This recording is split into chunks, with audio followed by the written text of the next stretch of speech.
Now let's explain the Virtual Pottery debugging and setup tutorial. First, unzip the installation package.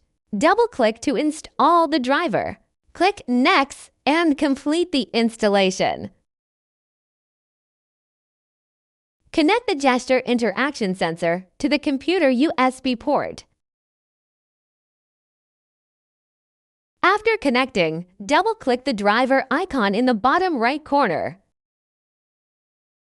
After opening the driver, you will see the camera image. Then place your hands over the sensor. If you see hand skeleton recognition, it means it is working normally. If not, click the device orientation settings. If it shows no recognition, like this, select Inverted in the device orientation settings.